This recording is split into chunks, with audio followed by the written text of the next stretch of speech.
തെർമോഡൈനാമിക്സിൽ നിന്ന് നീറ്റ് 2024 കെമിസ്ട്രിയിൽ ചോദിച്ച ക്വസ്റ്റ്യൻ ആയത് in which of the following process entropy increases. Randomness കൂടുന്നത് ഏതൊക്കെ പ്രോസസ്സിലാണ്? ഒന്ന്, എ ലിക്വിഡ് ഇവാപറേറ്റ്സ് ടു വേപ്പർ. തീർച്ചയായിട്ടും വേപ്പർ ഫേസിലേക്ക്, ലിക്വിഡ് ഫേസ് നിന്ന് വേപ്പർ ഫേസിലേക്ക് എത്തുമ്പോൾ റാൻഡംനെസ് കൂടും, ഫ്രീഡം കൂടും, റാൻഡംനെസ് ഇൻക്രീസ് ആവും, അല്ലെങ്കിൽ എൻട്രോപ്പി ഇൻക്രീസ് ആവും. സോ എയിൽ ഇൻക്രീസ് ചെയ്യുന്നുണ്ട്. രണ്ട്, temperature of a crystalline solid lowered from 130 Kelvin to 0 Kelvin. ഒരു സോളിഡിനെ നമ്മൾ കൂൾ ചെയ്ത് കഴിഞ്ഞാൽ അതിന്റെ റാൻഡംനെസ് കുറയുക ചെയ്യുക.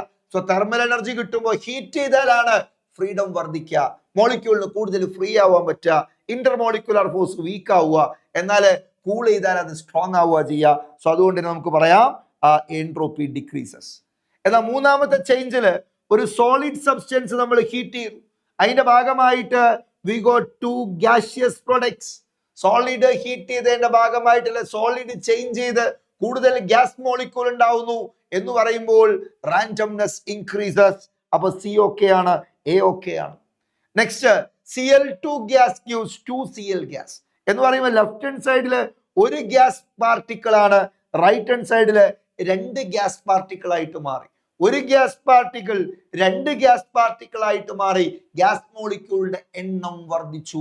ഗ്യാസ് പാർട്ടിക്കിൾസിന്റെ എണ്ണം വർദ്ധിക്കുന്ന റിയാക്ഷൻസിലും എൻട്രോപ്പി ഇൻക്രീസസ്. സോ എയിലും സിയിലും ഡിയിലും entropy increases. So option 3 is the right answer. Clear ആണോ?